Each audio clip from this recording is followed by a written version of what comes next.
The greatest disservice we do to the institution of marriage is equating a man's worth entirely with his financial output. By doing so, we wound the men who are prepared, willing and ready to lead, but lack the platform to prove it. I'm not saying a man is not supposed to take care of his home, no. But if he's supposed to pay for everything, to the extent that some people come from even the angle of, regardless of how much the woman has, the man is supposed to provide because that is his role. It is society and religion that socialized you and I to believe that. Yes, to believe that it is a belief that we're socialized to believe, the African woman. Women from other parts of the world don't think like that way. Okay? Did you understand what I just said? Yeah. Wow. Encouraging women to tether themselves to wealth at the cost of their emotional and spiritual wealth. Or he has money, he'll be able to take care of you. Whether he doesn't have, he lacks character, leadership, emotional maturity, emotional intelligence or not, as long as he has money, that is it. Listen, if at the point of entering a marriage, you can't feed yourself, clothe yourself, and pay your bills as a woman, you see any man that does this for you as God sent, until you get to the place, a position in life where you'll be able to provide your financial needs, and you realize you needed someone much more. So I'm not asking you to go settle for a broke person, a man without any vision, a man who doesn't even know where his life is going. What role will you play in his life? Exactly, you'll be a frustrated wife. But money shouldn't just be the focus, as the African woman has been socialized to accept. Instead of going for a rich man, why don't you become rich? Who said you can't be financially solvent as a woman? We see the results everywhere. Women performing happiness while hiding deep-seated resentment. We must pivot. Yes, let us teach both our sons and daughters that contribution to a home is not a favor. If you were living alone as a woman, wouldn't you have contributed? Wouldn't you have paid the bills of that home? So if you're married and you do save, what makes you think you are doing your husband a favor? No.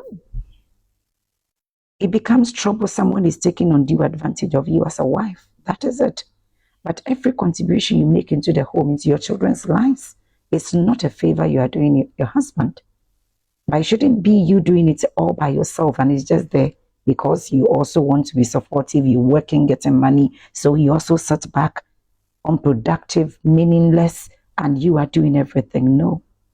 You see, but a form of devotion, anything you sacrifice into the home, anything, any provision you make into the home, whether a husband or wife, is an aspect of your commitment and devotion to the home. It has nothing to do because you are the wife or the husband. Okay? It is out of your commitment and devotion to the home. Let us guide our daughters to look for genuine leadership rather than just a wallet. The men, because they pull their wallets and they can afford everything, thinks they are ready for marriage when even they are immature. Let's teach our daughters to look for genuine leadership rather than just a wallet, and empower our sons to celebrate their wives' success rather than feeling diminished by it. It is time to challenge that religious and societal scripts, those scripts that demand a woman shrink her existence and stifle her purpose just to elevate her husband. I don't know why we accept this aspect and we want to challenge the other aspect. When they say women are supposed to submit to the man, even if he can't lead you anywhere, you are supposed to submit. Would you buy that? How then do you say the man is supposed to provide everything financially, pay for everything? These are coming from the same society and religion. So if we are to pivot, we pivot everything that has brought us to where we are and find how we can move from where we are to the place we want. So our daughters won't repeat this kind of cycles. Okay? In the same way that the real husband is not the one who pays for everything. Did you understand what I just said? When we reduce provision to mere finances, many of you immediately hear provision, all that comes to your mind is money. Money is good. Money is beautiful. Money enhances love and makes marriage thrive. But there are other components that we should also consider, not just money. When we reduce provision to mere finances, we wound the very men who are ready to build a marriage that works. Society and religion have conditioned the African woman. There are women in other parts of the world that when it comes to the monthly mortgage that they pay, they have their names on it too. They contribute. You pay rent here and then you are in trouble. Who conditioned the African woman to believe a real man is solely a provider of funds? So you sell your soul to a man with money, only to nurse deep internal resentment behind the facade of a perfect marriage. If he's financially solvent, you're expected to be happy, fulfilled, regardless of his lack of character or leadership. It is time to redefine these roles. I don't know who handed them over to us in the first place. We were born into it, and we haven't interrogated them all this while. We want to teach our daughters to know. Provision is not a favor, it's a commitment. So yes, poverty is not our portion.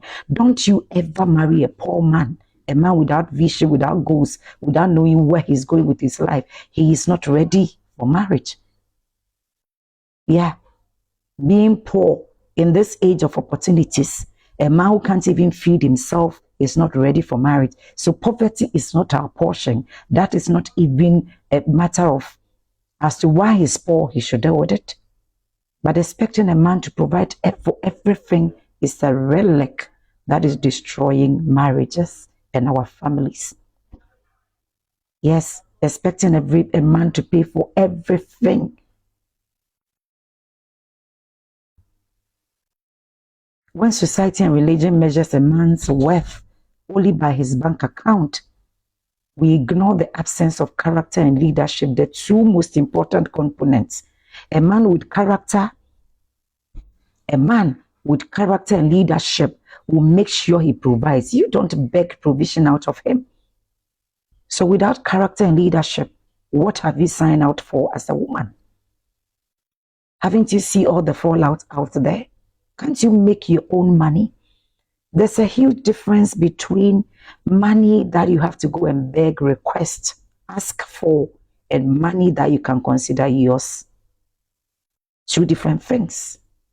So instead of waiting to get a man who is financially solvent, who can pay for everything, why don't you get extra sources of income so you have money you can call yours? Instead, you say yes to a man you want, not a man you have to be with because he flaunts his wallet. No, don't trade your soul for financial security. It might be like a safe haven today, but when you reach a position where you can provide for yourself, you realize that relationship, that marriage, that man is meaningless to your life.